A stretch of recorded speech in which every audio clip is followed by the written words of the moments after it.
সাদার জোড়া, সাদার জোড়া।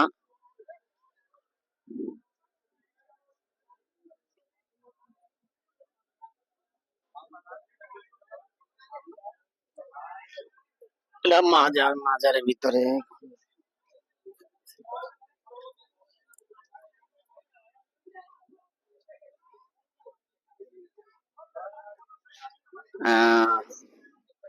আমরা এখন আছি মাজারের ভিতরে।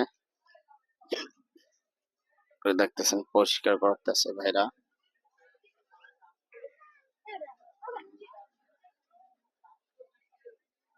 অনেক সুন্দর করে পরিষ্কার করতেছে। আমি সরাসরি মাজারটা দেখাই আপনাদের, তারপর গরু দেখাচ্ছি।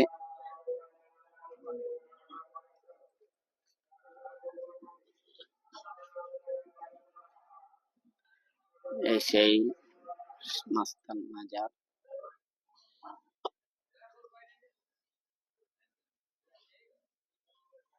মাজারের ভিতরে কিন্তু এখানে এখানে কিন্তু সবার আগে গরু রাখা হয় এই জায়গায়। এটা হলো গরু রাখার প্রথম স্থান হলো এটা।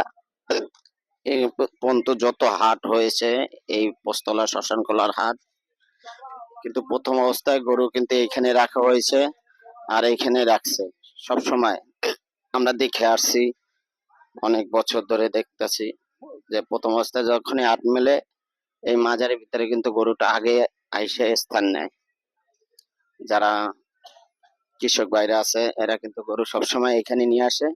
প্রথম অবস্থায় গরুগুনা সব সেট করে এই জায়গায় আসা, তারপরে এক একজন এক এক জায়গায় যায়, যার যেখানে ইচ্ছা।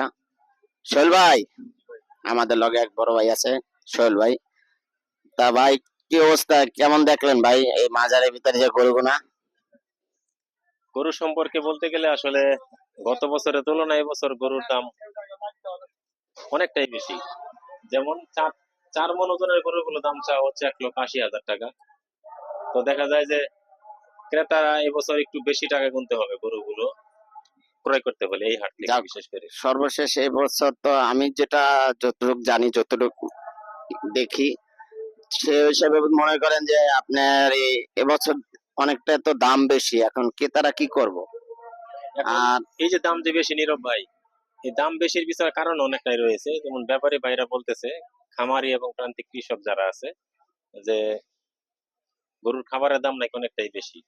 তো ভুসির দাম বেশি হওয়াতে গরুর দাম অনেকটাই বেশি, বস্তা প্রতি নাকি প্রায় 1,000 টাকা বেশি দিয়ে আসলে ক্রয় করতে হইতেছে গরুর খাবারের দাম। সেই কারণে গরুর দামটা একটু বেশি। হ্যাঁ, আমার দ্বারা ভাই এইরকম আপনার যে কথাগুলো বলছেন, আমার দ্বারা ঠিক একই কথা আসছে, কৃষক ভাইরা বলছে। তাই তো মনে করেন যে এখন গরুর দামটা একটু বছর বেশি দেখা যাইতেছে। আচ্ছা ঠিক আছে, ভালো থাকবেন ভাই। আমরা আছি এখন এই মাজার, রশিদ মাস্তান মাজারের ভিতরে যে গরুগুনা, আমি আগেও বলেছি এখনো বলতেছি যে প্রথম অবস্থায় যখন গরু কৃষক ভাইরা নিয়ে আসে সব কিন্তু এই মাজারের ভিতরে আইসে স্থান নেয়। তারা স্থান নিয়ে এখান থেকেই কিন্তু হাটের ভিতরে চলে যায়। তো এখানে কিন্তু প্রথম অবস্থায় যে প্রচুর পরিমাণ গরু ছিল, কিন্তু এখন বর্তমানে গরু কিন্তু হাটে অলরেডি উঠে গেছে গা, নিয়ে গেছে যার যারির মতন। আর এখানে মতন যে যতটুকু থাকার দরকার ঠিক অতটুকু পরিমাণে এখন এখানে গরু আছে। কারণ মাজার হিসাবে গ্যাদারিং তো করাই যাবে না, আর ওই হিসেবে মনে করেন যে পরিমাণ মতন গরু আছে এখানে। আর এখানে গরুগুলো কিন্তু সব কিন্তু বাছা বাছা গরু, আইসা দেখলে দেখতে পারবেন সবাই। এই দেখ, ভালোবাসা কখন শেষ হয়ে যাবে তা কিন্তু তারা নিজেরাও জান না, অজান্তে যাইব গা দুনিয়া ছেড়ে চলে।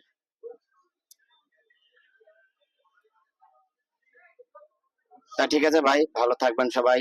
আর আমার ভিডিওটা যদি ভালো লাগে একটু সাবস্ক্রাইব করবেন, লাইক কমেন্ট শেয়ার করবেন। ঠিক আছে, আসসালামু আলাইকুম, আল্লাহ হাফেজ। সবার জীবন শান্তির হোক, সবার ঈদ সফল হোক। আসসালামু আলাইকুম, আল্লাহ হাফেজ।